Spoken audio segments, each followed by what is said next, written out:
Hi, I'm Jeremy. Maybe you've seen some of my posts in the CCI groups, or you've been on my CCI group, which is on Reddit, which is r/cervical_instability. And if you know, I'm a fellow CCI patient. I've been on the journey for about 2.5 years now, which is crazy to think about. And I'm doing a lot better than I was before. I'm not perfect, but it went from very dark, scary days to now, like I just walked in the door from playing frisbee, some frisbee golf, and I can ride my bike and work out and stuff like that. It's not perfect, but doing a lot better.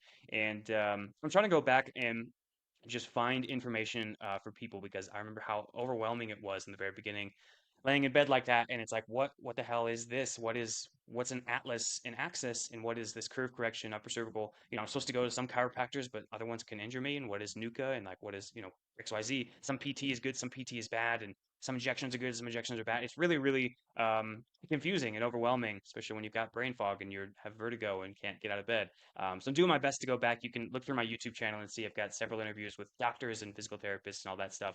I've also laid out since even before I started getting treatment. I've got probably 2.5 years of documentation on the subreddit of just the journey and all that. So um, trying to help people. And I've got another good interview today, which is with Dr. Evan Katz. And if you've been around like the CCI communities for a while, you've probably heard his name. He is a chiropractor in Colorado who's been partnering with Dr. Centeno on CCI stuff for, I think, a couple decades, for quite a long time. And before the interview begins, let me just say, if you know about cervical curve correction and cervical lordosis, and you know about digital motion x-rays, and you know about C1, C2 lateral bending overhangs, and maybe you've read some of Dr. Katz's research, then you can probably skip right to the interview. But for the people who are maybe just starting off or maybe you don't know what those things mean, let me just tee it up really quickly for you because we jump right into the technical details, and I recognize that not everybody knows what most of this stuff is.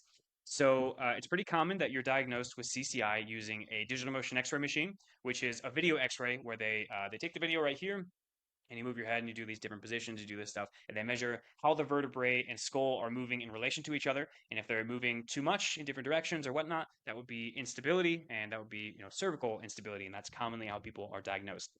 Two of the big ones that you hear around are the curve. So this would be a normal neck curve. So you have sort of a C shape to it, also known as lordosis right here. This would be a healthy one. Here was mine when I first started. So green line is where it should be, and mine was the red. Not only was it straight, but it was also buckled forward like that. And the second measurement that you'll commonly hear about are C1, C2 lateral bending overhangs. And that is where they have you bend off to the side, and they measure how much is your skull sliding off your spine. And even just a few millimeters can really jack you up because your brain stem is housed inside there. So you might irritate that brain stem and spinal cord in that whole area. It's not a fun day. And again, here's my measurements. I was off by 6 millimeters on one side and by 4 or 5 millimeters on the other side. And ideally, I think what you want is below 2. And yeah, definitely felt that. So those are two of the big measurements that you hear a lot about in the forums and through doctors and such. Dr. Katz has actually established some of the research around those things. So first off, this paper, he was the second author on this one, which was diagnostic accuracy of those digital motion X-ray machines. And essentially what they did was they took asymptomatic and symptomatic people with CCI, and they put them through digital motion X-ray and then found what measurements are correlated with CCI and which ones are correlated with not having CCI, and essentially like establish those ranges of what is normal, what is abnormal, and that's what this paper talks about. It's pretty interesting. Additionally, he did a paper on fixing that curve. So you may have heard of curve correction, where they put something like an orthotic or something right here to stretch the neck to get that curve to get that curve back into the neck. Oh, I can't talk today. And not only do they in this study, they take 9 patients and they measure the curve before and after through digital motion X-ray, but they also measured the lateral bending overhang after they fixed that curve. And it's pretty interesting. So they've got 9 patients in this study. You can see the baseline. Here's the curve. The ideal curve, I believe, is about negative 34 degrees. And the closer you get to 0, the closer you are to straight. So negative is better. I'm sure going too far negative is not great for you, but negative 34 is about where physicians or where the chiropractors say they want you. And as they increased this curve and made it closer to that 34, they found that those lateral bending overhang measurements also decreased. And some of these are very significant. So this person had 8.8 millimeters, went down to 6.3. This person went from 6.1 to 2.1. That's pretty significant because I think 2 or 3 is about normal.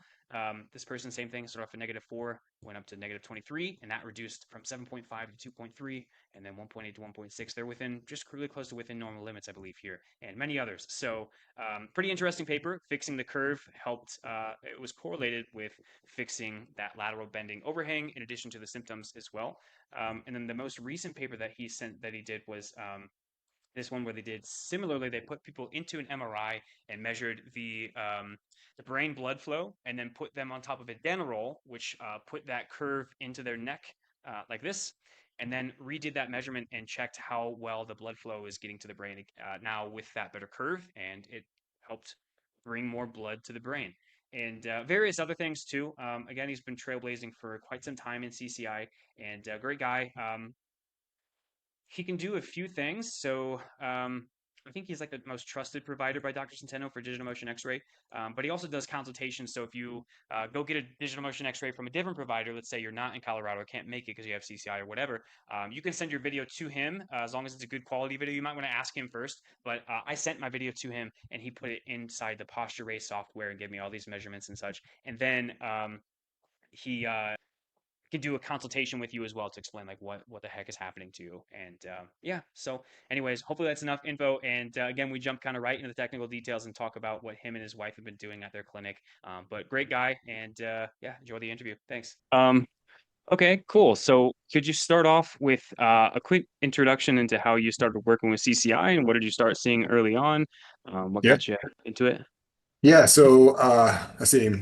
My wife and I have been practicing for, gosh, almost 25 years. And years ago, probably 23 years ago, we ended up getting a digital motion X-ray. So we had it really early on, and we started imaging patients, and we started coming across a certain subcategory of people that were having certain symptomatology, didn't seem to be responding. And then were seeing some of these what appear to be upper cervical instability. And what I mean by that is there wasn't a lot of information on that type of instability, right? Seeing lateral overhang of C1 on C2, and some other types of things that we saw.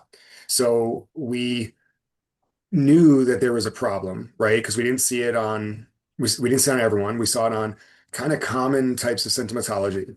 And we started going down this rabbit hole. And I have been working with Dr. Centeno, who's here in Broomfield, since this time. And we've been, like the million-dollar question was, okay, well, what does it mean? And then how do you fix it? And this was 23 years ago. So we kind of just started getting a lot of patients that were having issues. A lot of them were after traumas like car crashes, and they were having, not just regular headaches, not just regular exam findings, but things that all seemed to kind of correlate. But there wasn't, yeah, there just wasn't a lot of information. We used to think that it was 2.2 millimeters of overhang that's what we were able to find as abnormal. But that paper, I believe, was on, I want to say it may have been on trisomy or Down syndrome or on RA, and those patients typically have upper cervical instability. But there wasn't anything that really looked at the asymptomatic population. So we were all kind of like, well, we think it means something, but do we really have something to show? And that was been the big frustration for a long period of time, where, we could say, hey, this doesn't look right. And then a patient's provider or some insurance doc will be like, there's no evidence to suggest that this isn't normal. And, even though we knew there was, we could see patients that were suffering. So we kind of just went down this rabbit hole in our practice with looking at all of the whole spine. How does it move? And yeah, and kind of, and here we are. Yeah. So, and what you're talking about is the paper that you established sort of the some of the normal ranges of like these patients are symptomatic and they're showing CCI symptoms. Here's what normal spine should look like. Here's what these people look like. Here's what's in common. That's what you're talking about, right? Well, that was, I mean, we eventually did do that, but I was talking about just in the very beginning, Oh, okay. we didn't know, right? We knew, right? Like we knew, like, okay, this person seems to be suffering. This seems like a lot of movement. We don't see this on the patients that we were imaging that had what's called axial neck pain, but not upper cervical. So we're like, we know there's a difference, but there wasn't really anything published. So we eventually, yes, we did do that, but that's, that was, after. But in the beginning, when you're asking like, how do we start was, we started imaging these patients, and we didn't, myself, my wife, Dr. Centeno, we didn't have really any real data to go off of. And gosh, man, like, the amount of times that I've been ridiculed in my career and the patients have been ridiculed and blown off 20 some years ago, like, oh, that's normal. Because there was really nothing written on it. It was super bizarre. In fact, there's actually, I have a study and I'll put it on here. They did a study 2 years ago, which they looked at research around the world of upper cervical instability. And dude, there's been like none until the last few years. So it's like the patients have been navigating, trying to find providers that would listen to them. And we knew that there was something wrong, but we didn't have the data, which means the insurance companies would use their docs to be like, there is no data. So it's not a problem. And we're not going to cover this person, nor are we going to even suggest treatment, or providers like, oh, you're crazy. Get better. It's all in your head, type of stuff. So yeah. Yeah. Yeah, that's one of the toughest things about CCI, is that for one, the symptoms are so extreme. You have problems doing anything. I mean, you're lucky if you're able to be just housebound and not bedbound. You'd be very fortunate. And then, from my own personal journey, saw 12 doctors, had 4 MRIs, ultrasound, X-rays, so many blood scans and urine scans and ER visits and all this stuff. I'm already in the hole, almost all my money, and nobody, like literally everybody's just shrugging their shoulders, like, I don't know. And I'm like, it hurts here. I can hear clunking, and eventually landed on the CCI thing and kind of got lucky to hear about DMX and this other stuff. But yeah, it's tough. I can't imagine before, 23 years ago, before that, being a patient, like what would you even do? Or nobody even knows Well, what this is at all. yeah, and that was kind of, makes me sound so old, but that was kind of before social media, Yeah, right? So like there yeah, wasn't a lot of places people could get resources.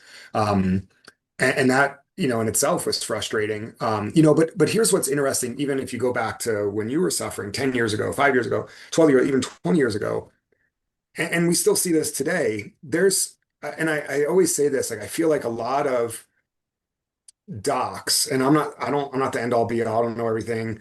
But I feel like a lot are 20 to 30 years behind on the science because when you look, there has been papers written about this in neurosurgical journals, chiropractic and orthopedic. So it's not like it's never been discussed. It's been established in literature, but the it's like docs don't like they do what they do. And hey, I've done this in my practice for the last 40 years. It seems to work most on most people. So when people are like, oh, this is like new, it's like it's not. I think if I remember correctly, and I'll put that paper up. I think the first published thing was like in the 1800s. okay, Like it's been well known. I don't say it's been well known, but it's not like nothing in the last 10 years. So even 20 years ago, we were able to find stuff on it, but not like today. So it's really weird. And the same with, we see stuff you were talking about with the loss of curve and kyphosis. Like I have patients come in all the time. Here's my radiology reports. The radiologist like abnormal cervical curve, and their providers mention nothing about it. The amount of information on that pathology that is still ignored, um, it's mind-boggling to me, man. It's wild. yeah. I wonder what that is. If it's just so niche, there isn't enough out there to get people bought in, or a combination of that plus doctors are being squeezed by insurance. Having these little 15-minute interviews, they don't have time to, you know, I mean, go if you through ask me, research.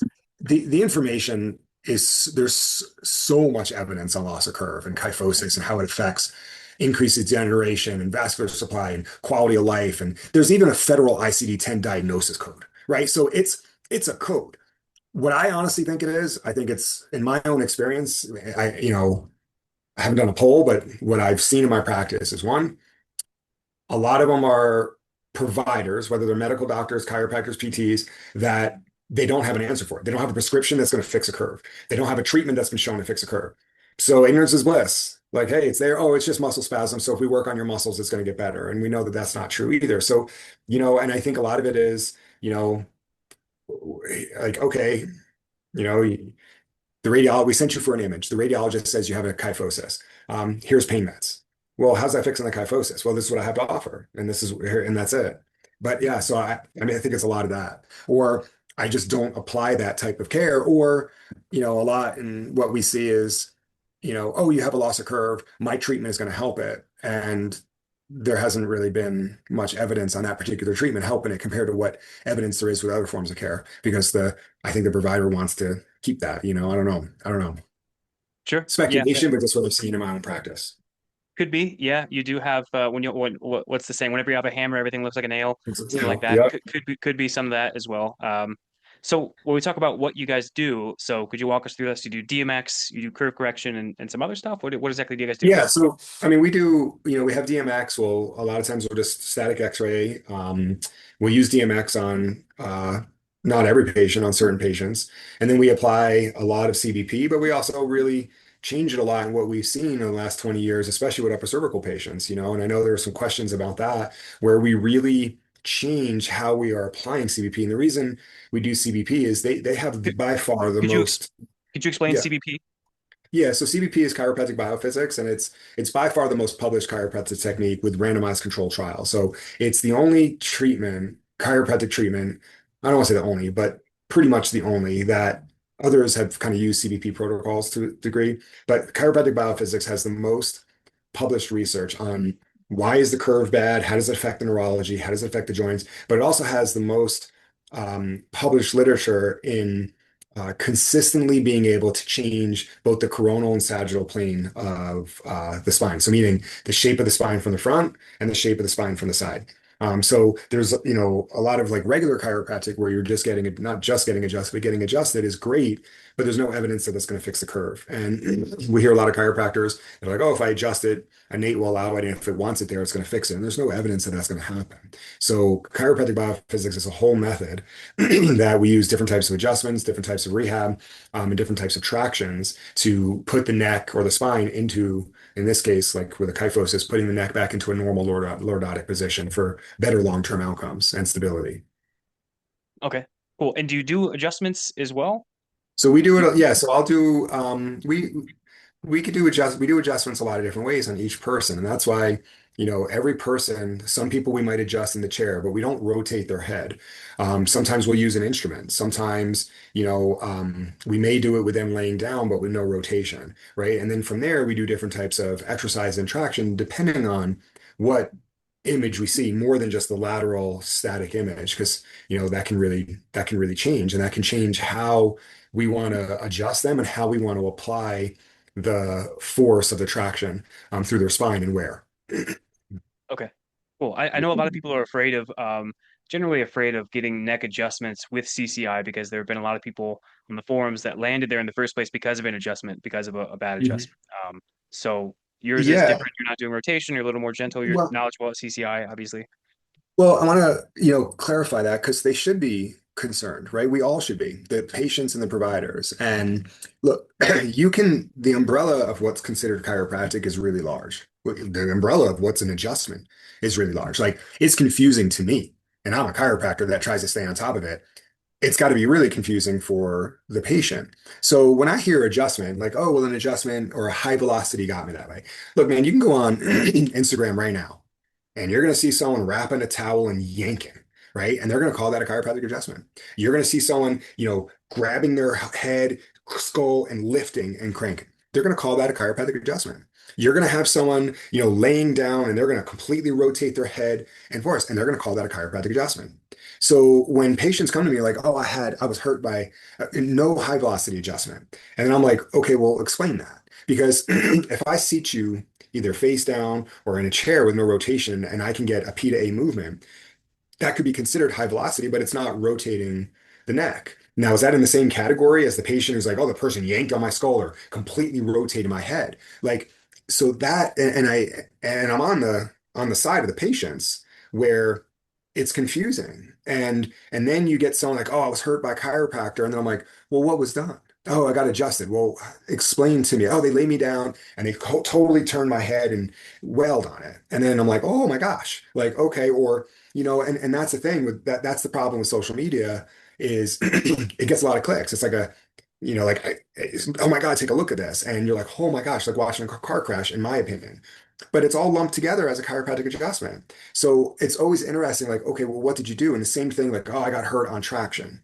Like, okay, well, what traction? What type of traction? Oh, they had me sit and it was yanking my head up straight. I'm like, I would never do that on an unstable patient. Oh, they pulled my head back and forward. Okay, like all these different things are lumped together, and that's the where I try to be an advocate for patients to be like, try to reach out to me and let me see where you're going. What are they doing? Like, how are they doing it? Are they really analyzing all of your images? Because, we just had a patient in today that I was going to put up, speaking of social media, I'm going to make a video about it because this person flew out and someone was doing an adjustment and a traction on their neck.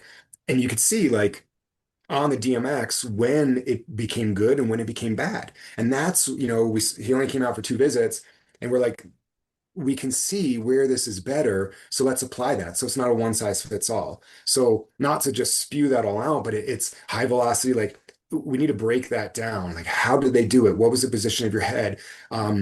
Because we sometimes can do high velocity on CCI patients as long as maybe it's at C4, maybe there's no rotation in the head. And a lot of patients I've got, in fact, the paper we published, we did do that, but there was no rotation, there's no yanking. So trying to clear that up for patients is you don't always have to be scared. You just have to be scared that of your condition and is the provider you're seeing truly addressing it and truly took the time to understand it. Okay. Yeah. So I guess to summarize, maybe chiropractic adjustments can be helpful, but only from somebody who really, really knows what they're doing and knows how gentle you need to be with CCI, and maybe you don't even need, a sort of high velocity adjustment. It's a really case by case basis. Right. And if you have, like the patients we've seen with CCI, like, oh, I got hurt by this chiropractor. And like, well, did the chiropractor know you had a problem up there? And like, oh, I got, some chiropractor was doing a screening at a fair and they just adjusted me without analyzing me. Like, yeah, I wouldn't do that either. You know what I mean? So like it's the fair that the patient is right. They know what didn't feel good, but also understanding from the provider, like, hey, some of us are going to analyze you in a little bit more detail than some others. And that's just in any profession, right? Like the medical doc who blew you off all the time or gave you drugs, as opposed to understanding that you have a true structural stability problem. And then, okay, if it's a true structural stability problem, you need a structural and stability solution. And that's what we offer. Cool. And on to what you guys do with curve correction. So, you did the one study, you've done two studies on curve correction now, right? Yeah, well, we've done one with blood-brain flow. We've done one with fixing upper cervical instability. We did, and others with like opening up the canal diameter. Um, and some others, but Could, in could terms of fixing upper cervical, yeah. could we walk through the first paper where you fixed it was really interesting. You fixed the curve and it was correlated with lateral C1, Yeah. C2 lateral bending overhang. So you fix the curve, and then when people bend off to the left, their C1 and C2 starts to move together. So can you explain Right. sort of what you did in the paper and what you found out? Yeah. So there is so it's interesting. And I know upper cervical, like I adjust the upper cervical spine. Upper cervical adjustments can be incredibly powerful. But I kind of got to the point where I was like, all right, we're imaging someone's neck and you'll see upper cervical instability and you'll see other areas of problem, whether it's stability issues at C3 or C6 or C7 or a loss of the cervical curve. I feel like a lot of docs will be like, we're just going to look at C1. But I'm like, well, what about all the rest? Right. And when you look at it from a mechanical perspective, there's papers that have been published that they talk about subaxial spine. And I remind me to send you the reference of this and I can show you what this is. I actually made a video of it on Instagram too, where I think it was I can look here real quick. So basically what they did was they were like, hey, um, if what happens to the upper cervical spine if you change the mid cervical alignment? Okay, so this was published in European Spine Journal in 2021, and the paper is Impact of Cervical Sagittal Balance and Cervical Spine Alignment on Craniocervical Junction Motion and Analysis using they used upright imaging. So what they found was when you change the lower to mid cervical spine, you change the mechanics. And this was my whole theory too, right? So if you look from the side and you're supposed to have this normal curvature, your skull and C1 are sitting on top of this curve. And then if you change it and it buckles, you're changing the mechanics and what happens to the mechanics above and below. You're going to do this. So now you're loading the upper cervical spine to keep what's called a horizontal gaze. If you have a kyphosis and you kept it, you're just looking down. So in order for the patient to look up, they're doing this, which is what? Skull extension, right? So skull extension, to keep it there, you're constantly loading the apical ligaments, right? So if you damage the upper cervical spine and it's supposed to be balanced, where on the cervical spine, 2/3 of the weight is supposed to be on what's called the posterior column. in cervical kyphosis, which most patients with upper cervical instability, they're also going to have a change in the sagittal alignment. It's common in pain and trauma. So when you change that sagittal alignment, you're also going to change the mechanics. So if C1 is balancing abnormally, you're constantly keeping this unstable to keep your head up. So if this area is damaged and all of a sudden now you start to get better mechanics, you're deloading the ligaments that are ruptured. So they can start to, they don't heal 100% ligaments, but what happens if you constantly keep irritating and loading a ligament that can't sustain a load, how's it going to heal? So our paper, we were like, oh, European Spine Journal 2021, and it's always been my theory. We've seen this in hundreds of patients, probably more, where we're like, okay, you have upper cervical instability, so it's unstable. Do I want to put a force into an unstable segment? So I'm like, well, why don't we look at your whole neck? C1 isn't the only bone in your neck, and it's not the only bone that covers your central nervous system. They all do. So we started saying, well, what happens if we leave C1 alone because it's already moving too much. And we start to improve the mechanical load below it so that above it, it starts to mechanically improve. It's just like if you walked around with one high heel on and one high heel off, and all of a sudden your SI joint started getting unstable and your knee started hurting.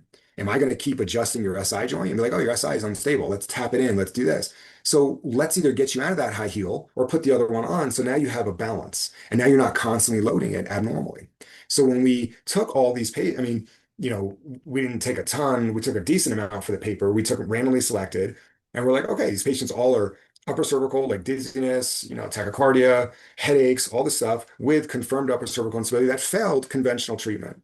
And then we were like, okay, I'm not going to touch C1. We're going to fix the sagittal alignment. And based on normal physiological biomechanics, if you improve the stability above and below, what's going to happen? It's going to improve stability all around. And an abnormal curve, according to White and Punjabi, they were the main researchers out of Yale on spine, and their book is Biomechanics of the Spine.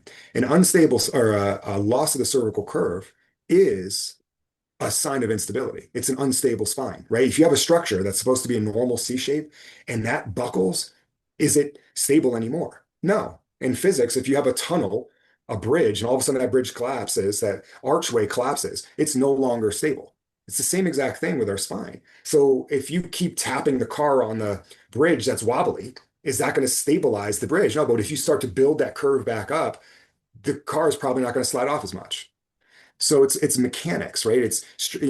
And I tell my patients this all the time. The definition of structure is any assemblage of materials designed to sustain load. So when you damage the structure of a ligament or you damage the structure of your cervical curve, you damage the structure, which means what? It can no longer sustain a load. So just tapping C1 or adjusting C1 where below it is completely destabilized, the structure's off. How are they going to be stable? So what we did is when we're the first ones to publish like conservative treatment of stabilization, the only thing that's ever been shown to stabilize it is fusing it, right? And they did that in World Neurosurgical, showing that. But like we looked at it from a mechanical neurological perspective, where like, look, C1 is a problem, but it's not the only problem. It's a big problem, but let's look at all of this as a whole and how do we improve it? So there's my long answer.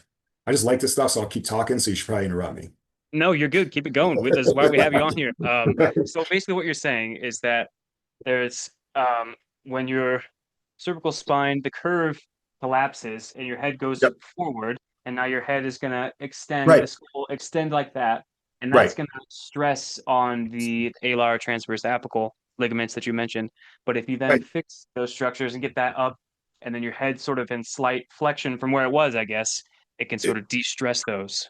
Well, so it's not so much the posture of your body, it's the shape of your spine, right? So yeah, if you have bad posture, you want to fix the posture, but you could still have good posture and have a completely kyphotic neck Mm. right from the outside. That's why we image. So in a sense, yes, if your mid neck is buckled or you have what's called increased CSVA, an increased cervical spinal vertebral axis or anterior head translation on X-ray, you are loading you're taking the load from where it should be and you're putting it into areas where it shouldn't be.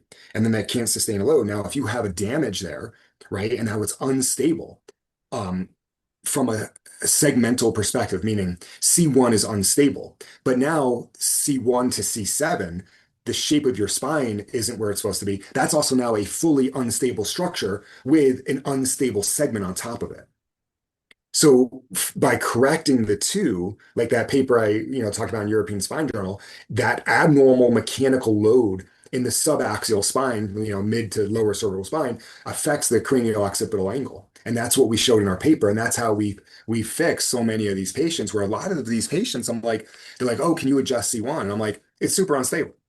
Like, well, it's totally unstable. Like, if you have a torn ACL, do you want me to like keep pulling on your knee? Now I could adjust it to try to get it back into, like, if we see it laterally flex to the left, yeah, sometimes we could adjust it in that drive, but then we're also going to try to stabilize it. But we're also going to try to stabilize it by improving the overall biomechanics. And I'm also licensed, like a lot of us CBP docs are also licensed in PT, where regular exercise isn't going to pull it back, because then you're just strengthening around an unstable cervical spine. And that's the treatment we do. Like, when you come to our office, you're not just, you're not just getting adjusted in 30 seconds and out the door. Like, you're there for about an hour, right? We're looking at your spine, we're doing tissue work, we're trying to get it to move. And then we get you to, we adjust the certain areas that needs to be adjusted. Then we get you to do different types of exercises and traction. And then we have you do stuff at home. And then we do pre and post imaging. Awesome. Um, to kind of carry on to that, so the second study that you released recently is you did same thing, correct the curve, but now you looked at people through, you did like an MRI to see their brain Yeah. flow. Can you talk about that? Yeah. Yeah. So a while ago we did, there was a paper that they looked at, I think it was a carotid artery or a jugular vein ultrasound. And what they found was that abnormal curves changed the hydrodynamics, the blood flow of the arteries, right? And we're all like, oh, that makes sense, right? Like, so my wife and I, and some, we got this idea, and this is the fly fisherman in me. I was like, all right, well, if you have, and think about if you have a hose and it's nice and there's a nice sloping curve, the water just flows out. If you kink it, what happens? The pressure goes up, right? And it causes turbulence, right? That's where we're all, we're hydrodynamics ourselves. So I was like, as the fly fisherman, I was like, all right, if I'm on a river and everything is nice and flow, and then all of a sudden there's this kink, what happens? It pools. And then and then there's less flow. There might be more pressure here, but less flow. And I was like, okay, well, if they did this, I was like, well, what happens above it? Right? I was like, all right, if the hydrodynamics are changing on ultrasound, I was like, well, what happens above that turbulence? Like, it's supposed to go somewhere else. So we had a number of patients where we're like, again, they had dizziness, and then we also like a number of patients. I'm sure patients that are watching this, like, we've had a number of patients where the jujitsu guy in me, they would come in and they'd be like, oh, I move my head and I like my vision starts to go, or they pass out. And I'm like, wow, it sounds like a blood choke. And like in jujitsu, if you get a really good choke, like they don't feel like they're choking because it's blood. And then all of a sudden you're out. And I was like, oh, that sounds like a blood choke, right? So between my jujitsu and I was like, let's see what happens above.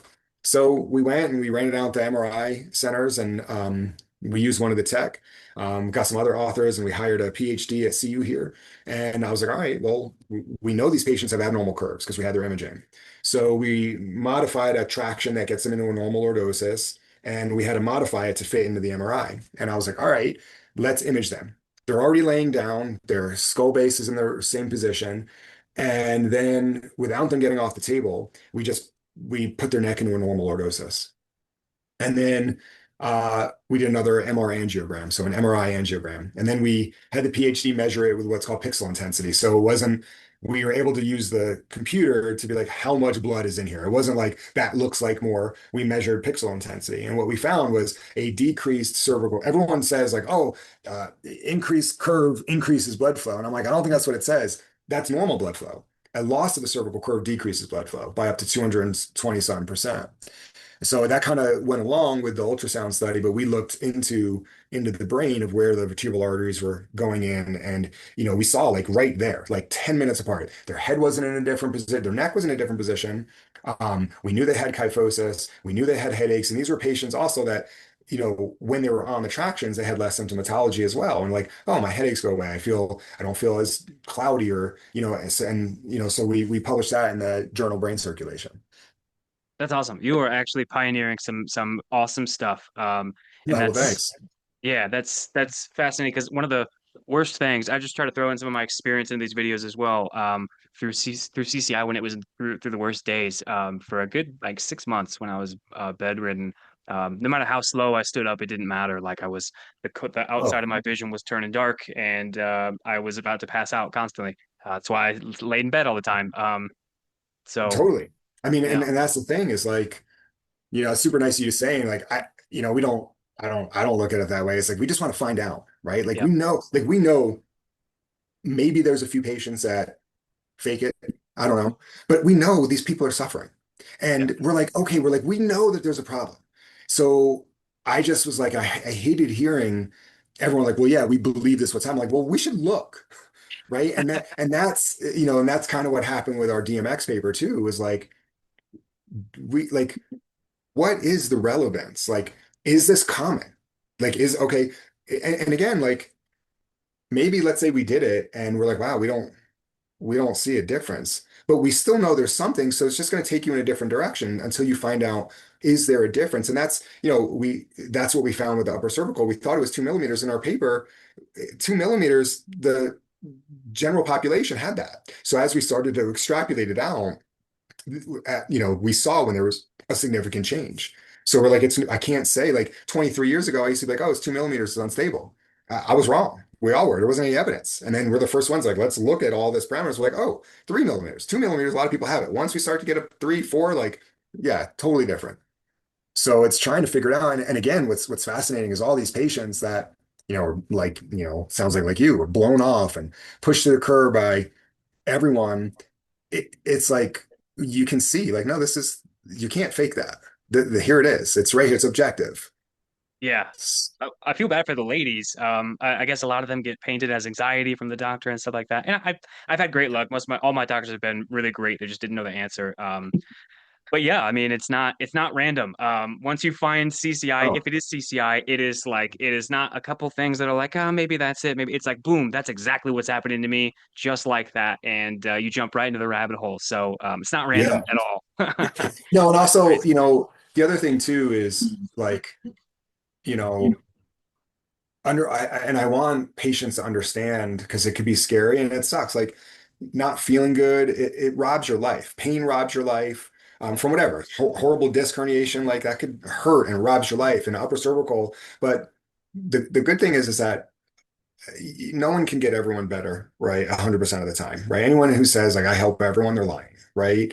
There's a lot of different facets, but a lot of people can get better, right? And that's the thing where they're told like, oh, that's it, is a lot of times you can get better. And like like, look, it looks like you gotten better, Yeah, right? Like you might not be 100%, but compared to where you were, and that's what we see is like you can get your life back. You just have to find the people that are taking the time to understand it. And again, like, and I hate to sound, I'm not trying to throw anyone under the bus or try to make myself sound better, but we were talking about social media before, and it seems like last few years, like CCIs is like hot topic, and now you're seeing every provider advertise that they're a specialist to try to get this group of people that are looking for answers. And I'm like, are you? Like, what are you doing? Like, oh, I came up with this thing. You're like, well, how come you ignore the stuff that's been shown to help? Like, and it's not being innovative is great, but yeah, I've seen a lot of that too, where I'm like, okay, what are they doing? Oh, I'm doing this exercise program online from who? From some guy that just says he knows about this. And I'm like, oh, okay. Like, yeah. how do you know you're unstable? Oh, someone felt my neck and said I was. I'm like, I wish I was that good. That'd be great. I wish I could just feel that. Like, oh yeah, it's totally, you have 3 millimeters of instability left. Like, that would be amazing. Yeah, I know. Yeah, that's the other thing is tough about CCI is that it's so niche and it's so difficult and so little providers know about it, and you're so it puts you in a really vulnerable position that is Yeah. yeah, you can just get, I don't know about taken advantage of, but you can get rerouted to the wrong place pretty easily. So Well, it's scary too, right? Like being hurt like very that, having those symptoms is scary. Like it's really scary. And I feel bad. It's like it's like the worst thing. Like you're like, oh, I think this person might have CCI. And like you hope you do the test and you're like, oh, good, they don't. Like that's like best case scenario. And you're like, yeah. all right, sweet, we can go look at something else. Mhm. Because it is hard. And it's such a weird area because so much movement is supposed to occur there. And what it's surrounding is pretty important, right? That when that starts to fail, and that's the other thing too. Like all the times I've testified in court when insurance docs are arguing, and you're like, okay, let's just break this down. Nobody argues that a football player with a $30 million contract for a year that tears his ACL, no one argues that person is hurt. No one argues that that knee will never be 100%. We all know that. But if you tear the ligament in your neck that surrounds your brainstem, it's supposed to just get better and be no problem. I don't understand how we got to that disconnect. Yeah. You know, like, yeah. And if someone tears their knee, they have days that it's flared up. They have days that it's okay, but the knee is not surrounding your brainstem. So where's that inflammation go? And that's where central sensitization can come in too. But it's well known that, okay, I tore my ACL. Oh my gosh, you probably are in pain. Oh my God, it must be hard to walk. Oh my God, you're probably that knee is going to be your problem knee for the rest of your life. Not saying it's going to hurt all the time, but you know which is your bad knee. But if a patient with upper cervical instability surrounding the brainstem has the same physiologic injury, they're annoying or they shouldn't be having these symptoms. How did we get to explain that to me like I'm in the third grade? Hmm. Oh, that could be normal for them. Is it torn ACL normal? Like no one ever said that. Like, oh man, that football player that just went down. You're like, could be normal. He should be fine soon. Yeah, I think it's just so nichey that it's just not it doesn't not unlike a knee, like knee problems are like the most knee and lower back problems are so common. It's like we have so many good examples of what's in the middle, what's injured, what's not. CCI is just so niche. It's just not enough. I don't know, not enough data to Or something. something. But it's the Yeah. same physiology. It's a ligament. A ligament's a ligament, Hmm. right? Whether it's the transverse, the alar, the ACL, or like everyone knows a damaged ligament is not good. Except some people argue it when it's in the upper neck. It's bizarre. Yeah. I actually had a question on the curve and blood, the brain blood flow thing. So, do you think that patients should get like an ultrasound to measure the like diameter of the vertebral artery, carotid, jugular, all that stuff? It like in the early days to figure out where's my baseline? Is it improving with curve correction or PICL or whatever? That's not it's not something that we routinely do. We do send patients out for vascular studies to see. Um, And we've talked about doing more of that to see like, all right, let's take a look at this. Do I think you should do it like as a baseline, like just be like, hey, let's just get this done? I mean, I'm never against getting more information, right? And seeing if there is a change. So I don't always do it simply, and the same thing, like, let's say someone comes in and we have just a lateral image and they start improving. Am I going to do a DMX or do a vascular study? Well, they're improving. So is that new information going to change my treatment plan? No. If it is going to change the treatment plan, then yeah, right? Like, so if someone comes in and they're like really dizzy, they're fainting, then yeah, maybe getting more of a vascular flow study is important. Understanding that, hey, with a loss of curve and with instability and with these other things, those are correlated to vascular issues. You can make, as a provider, you can say, hey, there may be. And then if you think that that's something that needs to be looked at, then sure, then go ahead and get that image. But should you on every patient? Like, I don't think so. Okay. Just curious, like if that should be Yeah. coupled up with DMX, if you have like CCI and lightheadedness, should you always be doing that, or should patients look into that, or just curious? It's not a bad idea. It's also not a bad idea sometimes if you, depending on their symptomatology, like to just make sure the vessels are healthy, especially with EDS patients, right? Like if they have a vascular component. And sometimes we'll send out for those studies as well. Just be like, let's make sure there isn't something else weird that's happening. The hard part that we did find with some of those like Doppler ultrasounds is when will they call it a problem? Like how much blood flow, and there is a baseline, but is there, a certain percentage of decrease that's correlated with symptomatology. And I don't know, like, you know, yeah. Yeah, maybe those ranges aren't quite established. What's within normal limits?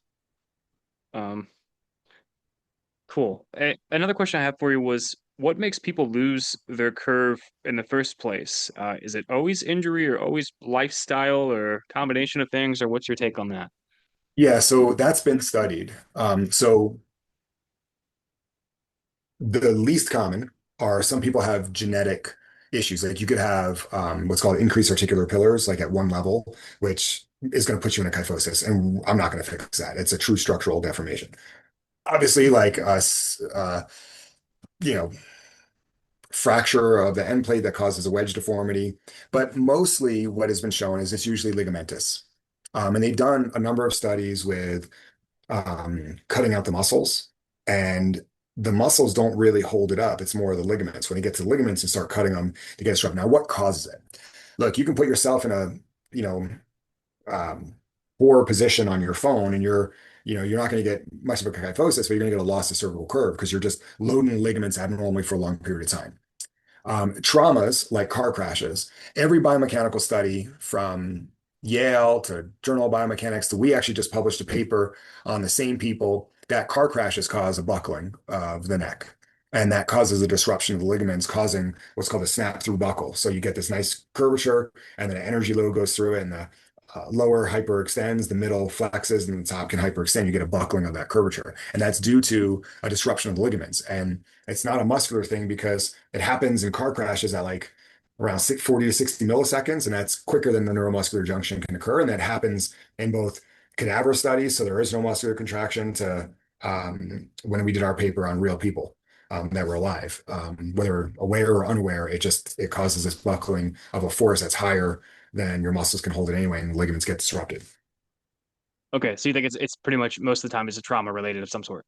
Yeah, unless you have like you'll see on an X-ray like some kind of congenital deformity, or like a tumor or an infection that's eating away a portion of the spine, of course.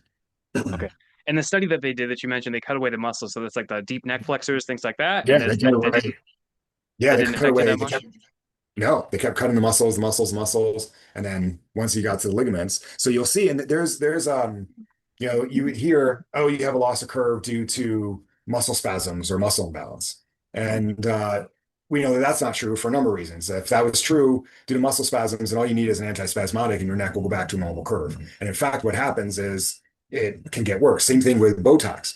One of the side effects of Botox is iatrogenic kyphosis, right? So these people have this loss of neck curve or ligamentous instability, their muscles are tight, you Botox it, you take away another line of muscular, and it flops. But one of my buddies, Curtis Fedorchuk, did a paper where he literally put uh, like electrodes and sensors on the muscles and X-ray them live to see like what happens when you contract. It's not, the spasm doesn't change the shape of the neck. Hmm. Like the muscles, yeah. And to get a true kyphosis, it's a lot of times you hear it called a non-physiologic curve. And the reason it's called a non-physiologic curve is because you can't get your neck to really do that physiologically. It's outside the normal range of motion. So when you're doing the curve correction, you're stretching the ligaments in a similar way that you would, like, I don't know, training for the splits or Braces. something. Yeah, so think about braces, right? When someone gets braces, it's working on the periodontal ligament. It's pressure over time. And our ligaments are plastic. They will deform, right? It's called plastic deformation. And if you apply an amount of pressure over time to the ligament, you get what's called ligamentous creep. So one of the questions a person was like, "Oh, don't do the dental roll. It's a waste of time." I think one of the questions is like asking where the load was. And they're they're right in some instances how it's done, but what's happening is he's like, you're stretching it. Well, anytime you stretch one column of the spine, you're doing what to the other? You're contracting it, right? So, I mean, think about like if you extend, this is going to elongate, but the back portion is going to contract, right? So traction is only trying to get one column. You're only going to stretch one aspect, and the other aspect is going to contract. So doing the traction, what we're doing after we get the joints to move after the adjustments is you're applying a force based on their imaging, keeping it within what's called the periphysiological space. So the area, let's say a kyphosis, the front portion of the neck is those ligaments are going to be shortened, right? Because you took a curve and distance from A to B is longer than when it's buckled, right?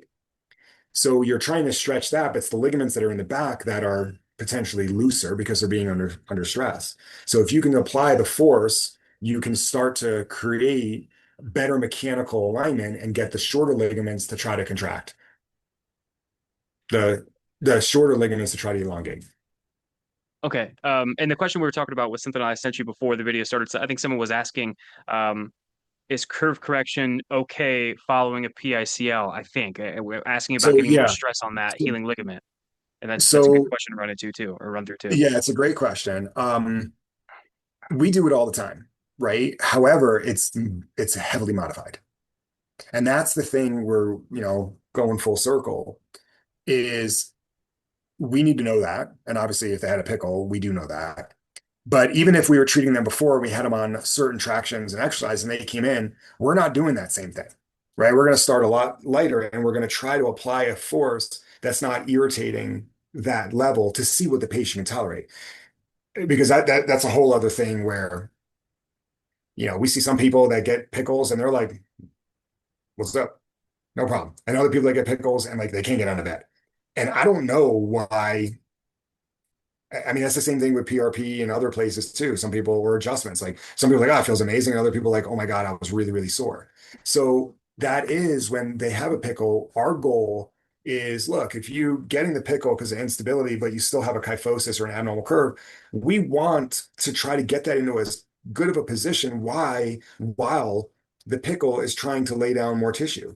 We don't want that tissue to lay down under abnormal load. We want it to lay down under load so it's as strong as possible. But how we treat them is way different than how we'd be treating them before they got the pickle. And that is what the providers need to address and look at and completely modify and customize for each individual, right? I can't say, oh yeah, that person has a pickle. We're going to go from this angle to this angle to here. Like, I don't know. It all depends on what type of instability they had. How are they feeling? Where's the position of the neck? And what were they able to tolerate and what can they tolerate?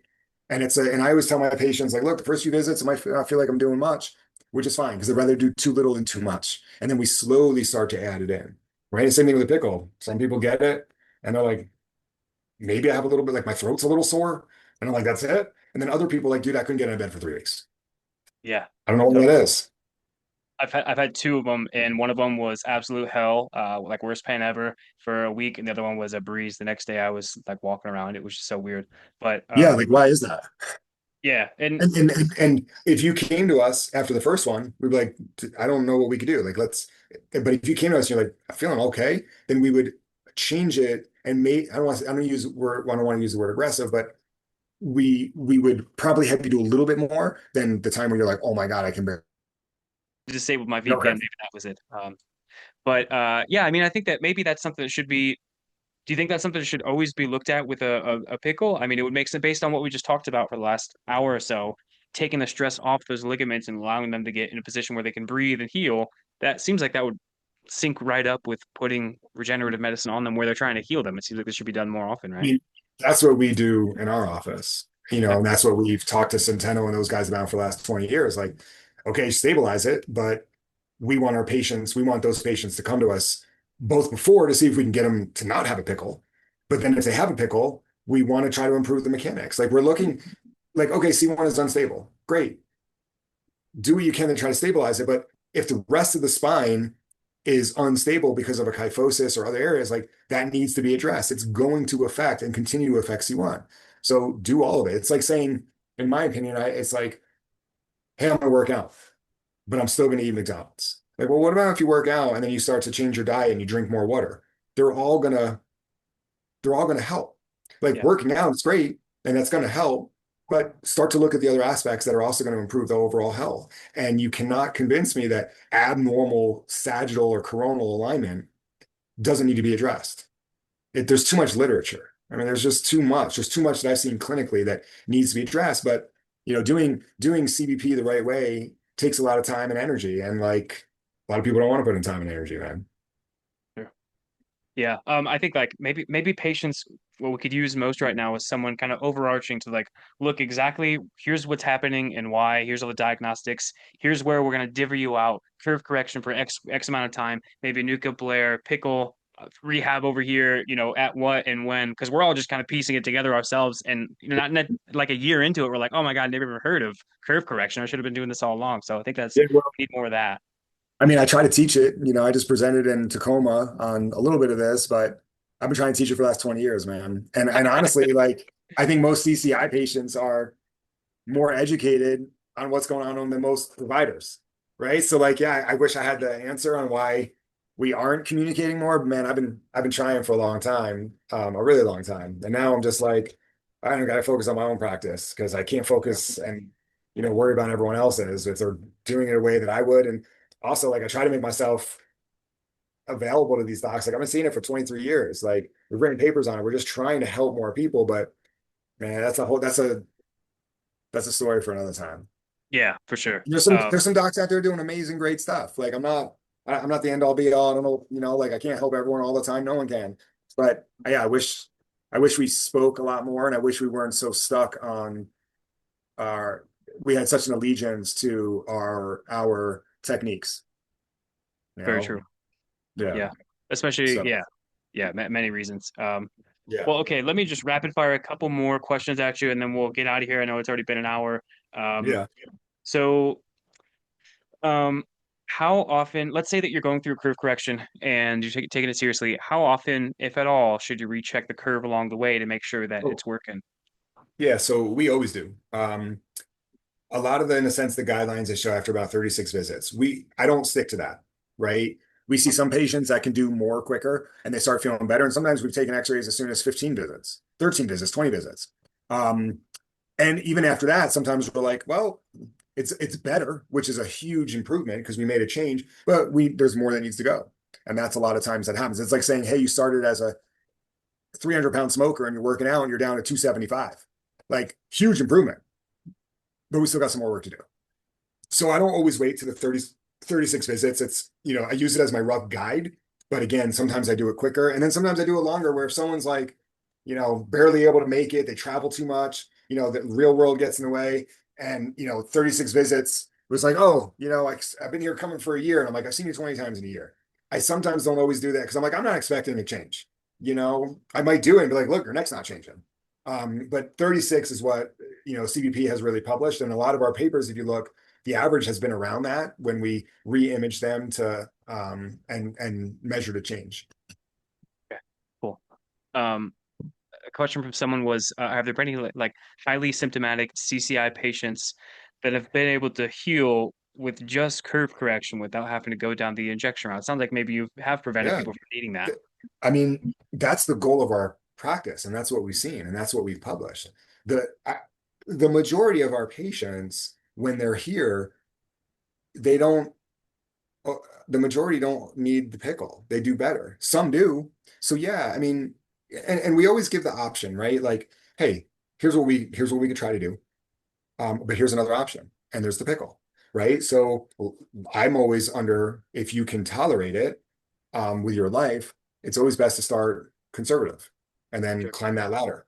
So the majority is like, let's try to get this better, and then there's some that don't respond as well or are harder. Obviously, like we have one poor girl now who was involved in a bad crash and she's got pretty significant instability coupled with Chiari, and it's like, oh, and that's hard because we can do a little bit. And I did refer her. I'm like, go get a consult. Like, let's look at all the options for this. But the majority, like, oh, I had this. Hey, let's see how you're doing a lot, do better. And they're like, this is good. And that's ultimately what Centeno wants too, right? Like, let's try to improve this so that we can fix the structure, fix the mechanics, try to improve healing, and start with a more conservative route. And that's the same. And if that doesn't work, then the pickle. And then what happens if, God forbid, the pickle completely fails? Then there's surgery, right? But like it should be, you know, a conservative route first, and then you add in less conservative.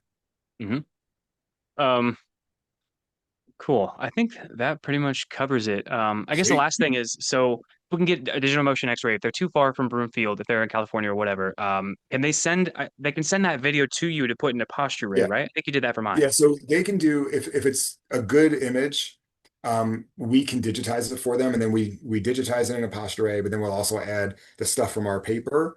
We could do that for select patients, yeah, as long as it's a good quality and there's certain things that are on there, then yes. Yep. How about for the European patients who don't have DMX and just get static X-rays? Could you also do that with them? I can do their images, but you're going to miss a lot just on static, you know. Um, the lateral, this, and that's the other thing too that I see in my profession is like you get docs that are taking static open mouth views. Like you're going to miss a lot. So if you just send them out. Get them more specific, right? In Europe, if they're like, hey, we have flexion extension films, I can do that. But to really determine if there is upper cervical, it's going to be we're not going to get all the views, right? So we might miss it. And I always start with flexion extension views of my patients, except, there's a couple times where I'll do a DMX right away, like today. Again, I had another patient, haven't seen in a year. He's been amazing, and he just got in a bad car crash. And he's like, dude, I'm like, ugh, like we need to check this based on we have your imaging before. But we can start with it with the people in Europe, and then unfortunately, what happens is it comes back, and then I'm like, look, there's some signs, but we don't know. So I'd suggest getting a DMX. Now you just spend money getting the statics looked at, and now you still need a DMX. Yeah, it's tough out there because It's I think there's tough. maybe like one DMX in the whole country, maybe in Italy or something. I don't even know. I don't even know if it's really a DMX or not. So That is I knew one guy who said he was getting one, and then I don't know what happened. okay. And he's an awesome. I'll reach out to him. I got to reach out to him anyway. He's an amazing guy, super great chiropractor, and he's hysterical because he was also like, I don't care what the government thinks.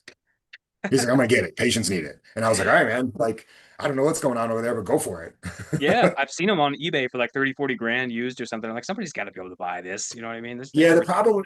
I know the problem with the used ones is you just don't know Okay. how they are, right? Because then you get it, and then you're like, oh, it didn't pass inspection, and now I got to buy a new one. Like, Yeah. because we looked at one like, all right, well, let's put one in Europe, and then there's some DMX owner. I'm like, oh, when was the last time you had the physicist come in? Like, I never have. I'm like, okay, that's a big risk. Like, Plus, who knows? guarantee that it works? Nope. Yeah.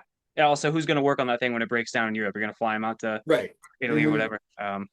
So okay, cool. All Well, right, anyways, man. I'll put some links to your stuff. And Dr. Katz, I really appreciate you. I learned a lot, and I think a lot of people are going to enjoy this. So thanks for your time Good. and My pleasure, man. I appreciate you. If anyone has questions, let me know.